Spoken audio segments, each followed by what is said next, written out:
आपका जी राजस्थान पर। मेरा नाम है हार्दिक दवे। जयपुर, जिसे गुलाबी नगरी के नाम से जाना जाता है, न केवल अपनी ऐतिहासिक धरोहर और वास्तुकला के लिए प्रसिद्ध है, बल्कि कला और कलाकारों के लिए भी एक विशेष स्थान पूरे विश्व में रखता है। ये जयपुर शहर अपनी सांस्कृतिक विरासत, अपनी शिल्पकला, अपनी पारंपरिक कलाओं के लिए दुनिया भर में जाना जाता है।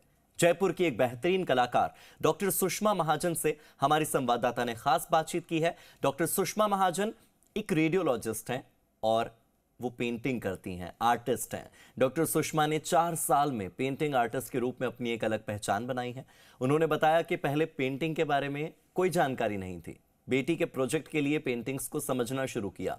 इस दौरान वाटर कलर और फिर पेंटिंग उनका पैशन बन गया। देखिए डॉक्टर सुषमा महाजन से ये खास बातचीत।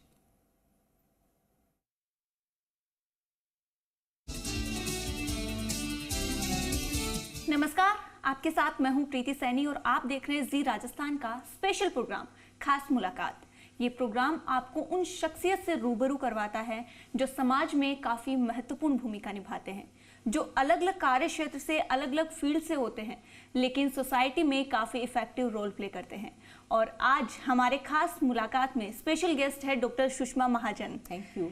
जो 24 सालों से एज ए रेडियोलॉजिस्ट वर्क कर रहे हैं और साथ ही बहुत ही बेहतरीन आर्टिस्ट भी हैं। मैम, बहुत बहुत स्वागत है आपका जी राजस्थान पर। Thank you. Thank you.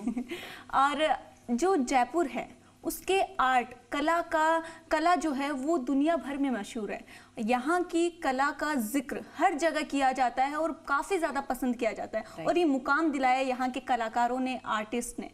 तो आपकी भी कला का सफ़र हम जानना चाहेंगे, कब और कैसे शुरुआत हुई? मैं 25 ईयर्स से एज ए रेडियोलॉजिस्ट प्रैक्टिस कर रही हूँ और जब मैंने कला का जो सफ़र आप कह रहे हो स्टार्ट किया, उसको 5 साल होने वाले हैं। और 2020 में मेरी बेटी 12th में थी, उसके बोर्ड एग्ज़ाम्स थे और उसको मैंने फाइन आर्ट सब्जेक्ट लेके दिया था। वो मेडिकल एंट्रेंस की तैयारी कर रही थी, तो उसने मुझे बोला मम्मा आपको मेरी हेल्प करनी पड़ेगी। तो उसको सिखाने के लिए मैं वाटर कलर, पेपर और पिगमेंट लाई थी और उसको सिखाने के लिए मैंने यूट्यूब वीडियोज़ देखे, क्योंकि आप कुछ एक बेसिक पोस्टर बनाते हो तो आपको वीडियोस देख के मज़ा आता है कि बड़ा अच्छा है, इजी है। तो उसको सिखाने के लिए मैंने देखे और मुझे अच्छा लगा और हम 2-3 हफ्ते में वो बना पाए। उसने एग्ज़ाम दिया, हमने सब कुछ पैक किया और बंद कर दिया। और I think 2nd week of March में उसका बोर्ड ख़त्म हुआ और विदिन 10 डेज़ कोविड लॉकडाउन हो गया और सडनली मेरा हॉस्पिटल 2 महीने के लिए बंद कर दिया गया, क्योंकि आपको तो मालूम ही होगा जब कोविड हुआ था सब कुछ बंद हो गया था, सोशल लाइफ बिल्कुल ख़त्म हो गई थी। तो ऐसे टाइम में, क्योंकि जस्ट 10 दिन 15 दिन पहले मैं वाटर कलर को एंजॉय कर रही थी, तो मैंने सोचा क्यों ना अपना टाइम पास किया जाए। तो ऐसे मेरा सफ़र स्टार्ट हुआ। ये कोई बचपन का पैशन ऐसा नहीं था कि सिमर कर रहा था, उसको टाइम नहीं दे पा रही थी। ये मेरी बेटी के कारण, उसको सिखाने के कारण मैंने अपनी जर्नी स्टार्ट की है। तो मतलब केवल यूट्यूब वीडियोस देखने से आप इतने मोटिवेट हो गए इस चीज़ को लेकर, या फिर आर्ट में पहले से ही बचपन से कोई इंटरेस्ट था आपको? नहीं, बचपन से मेरा कोई इंटरेस्ट नहीं था, क्योंकि मैं एक डॉक्टर हूँ तो डेफिनेटली हम लोग कुछ ड्रॉ तो करते हैं अपने प्रोफेशन में, अपने डायग्राम बनाने पड़ते हैं, लेकिन उसके अलावा मैंने कभी भी आर्ट की तरफ मेरा कोई इंटरेस्ट नहीं था।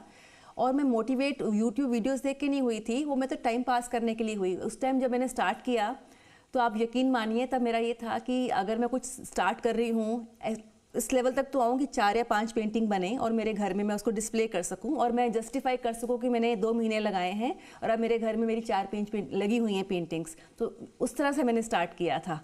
लेकिन वाटर कलर्स के बारे में ये बोलूँगी, मुझे किसी ने बताया नहीं था कि वाटर कलर्स बहुत टफ होते हैं।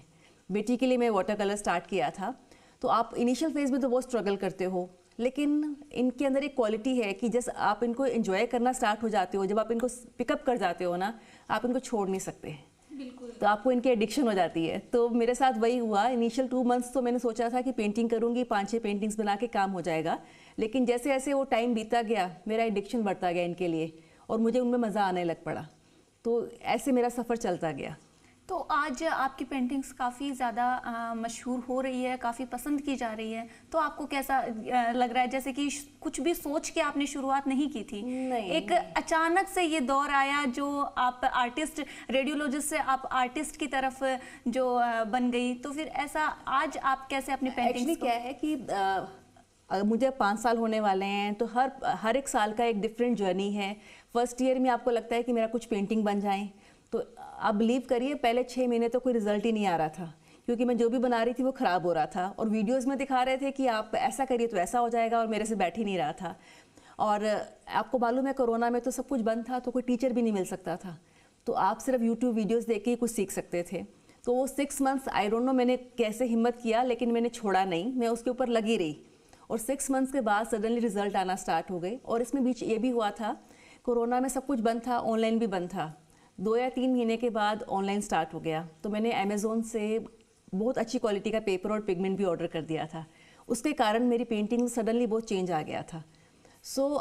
मेरा उसको छोड़ना नहीं और अच्छे पेपर और पिगमेंट का आना, तो रिज़ल्ट आना स्टार्ट हो गई। आप एक बच्चे को छोटी सी चीज़ देते हो कि आप इसको ऐसे करो तो आप ये कर लोगे, वो अगर वो कर लेता है तो उसको इतनी एक्साइटमेंट हो जाती है।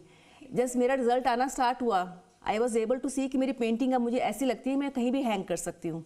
जब आपको ऐसी चीज़ मिल जाए तो आप क्या करते हो, आप और एक्साइट हो जाते हो, आपको लगता है अच्छा ये बन सकता है, चलो ये ट्राई करते हैं। तो I kept on challenging my self, मैंने अपने को चैलेंज करती गई नहीं होता है। और सुषमा जी, आपकी पेंटिंग्स मैंने देखी एक रियलिस्टिक लगती है, एकदम जैसे जीवंत तस्वीर हम कह सकते हैं वैसे लगती है। तो ऐसे पेंटिंग्स को बनाने में काफ़ी रूल्स भी लगते हैं, क्या इन सब चीज़ों का कैसे नॉलेज हुआ? एक्चुअली मुझे लगता है पेंटिंग्स रूल से नहीं दिल से बनाई जाती है। ये डायलॉग लगता है लेकिन ये फैक्ट है, क्योंकि मुझे किसी ने सिखाया नहीं। और मैं मानती हूँ कि डेफिनेटली मेरे अंदर ये इनहेरेंट होगा, क्योंकि मैं ये नहीं कह सकती कि मैंने 6 मंथ्स में इतना कुछ सीख लिया कि मैं कुछ भी बना सकती हूँ, ऐसा नहीं है। कुछ इनहेरेंट होगा, क्योंकि मेरे अंदर कलर सेंस भी थी कि कौन सा कलर किसके अच्छा लगता है, किसको किसके साथ जाना चाहिए, वो सब चीज़ें थी। लेकिन ये मैं क्लेम नहीं कर सकती कि 6 मंथ्स में कोई भी किस लेवल पे पहुंच सकता है। और जीवंत वाला फैक्ट, मैं डॉक्टर हूँ, सारी लाइफ मैंने जो रियलिज्म की तरफ, अटेंशन टू डिटेल, मैं कभी भी कुछ बनाती हूँ तो मेरा बड़ा ध्यान रहता है कि इसमें यहाँ ऐसा होना चाहिए, यहाँ ऐसा होना चाहिए। तो मेरा रियलिज्म की तरफ झुकाव था, मैंने कभी एब्स्ट्रैक्ट ट्राई भी नहीं किया, तो मेरा रियलिज्म की तरफ झुकाव था। और मुझे लगता है एक अपना हर एक बंदे का एक लेवल होता है ना, सेटिस्फेक्शन लेवल, तो मुझे लगता है कि इसके नीचे मैं इस पेंटिंग को एक्सेप्ट खुद के लिए भी नहीं करूँगी। वाटर कलर के बारे में मैं जानना चाहूँगी कि आपने वाटर कलर ही क्यों चूज़ किया? क्योंकि कहते हैं नहीं, मैंने नहीं चूज़ किया, आपको मैंने बताया ना, मेरी बेटी ने मुझे चूज़ करवाया क्योंकि उसका वाटर कलर पोस्टर था। और टू बी फ्रैंक, क्योंकि मैं नॉन आर्टिस्ट थी तो मुझे लगा कि सबसे ईजी वाटर कलर होते हैं, लेकिन ये सबसे डिफिकल्ट माने जाते हैं पेंटिंग। मुझे लगा सबसे इजी होते हैं, क्योंकि आप सोचिए मेरा लेवल क्या था कि मुझे लगा वाटर कलर सबसे इजी होते हैं, फिर एक्रेलिक और फिर ऑयल पेंटिंग। ये किसी ने बताया ही नहीं कि वाटर कलर टफेस्ट होते हैं, और कोई बताने वाला था भी नहीं, क्योंकि हम तो सब 6 मंथ अपने घर में बैठे हुए थे, राइट। और जब मैंने एग्जीबिशन लगाया तो लोगों ने बोला वाटर कलर क्यों चूज़ किया है, तो सबसे टफ होता है। और आई कुड मेक आउट कि टफ होता है, क्योंकि इसमें आप मिस्टेक नहीं कर सकते। आपको इट्स लाइक मेडिटेशन, आप जब पेंटिंग कर रहे हो तो आप इतना उसमें लॉस्ट हो, आपको उसके अंदर इतना फोकस करना पड़ता है। जैसे आप मेडिटेशन करते हो ना, आसपास की दुनिया का कुछ पता नहीं चलता, क्योंकि आपको पता है अगर एक मिस्टेक किया उसको आप करेक्ट नहीं कर सकते। तो इसलिए वाटर कलर तो टफ तो है, लेकिन अगर फ्रेंडली हो जाओ इनके साथ फिर मज़ा ही आ जाता है। अब जैसे कि आपने एग्जीबिशन का जिक्र किया कि आपने पहली एग्जीबिशन लगाई, दूसरी लगाई, अब जैसे दर्शक भी आपको देख रहे हैं, अब नेक्स्ट एग्जीबिशन आपकी कब होने वाली है, जिसमें आपकी बनाई हुई ये सुंदर पेंटिंग्स जो वाटर कलर यूज़ करके आप बना रही हैं वो देख पाएँ?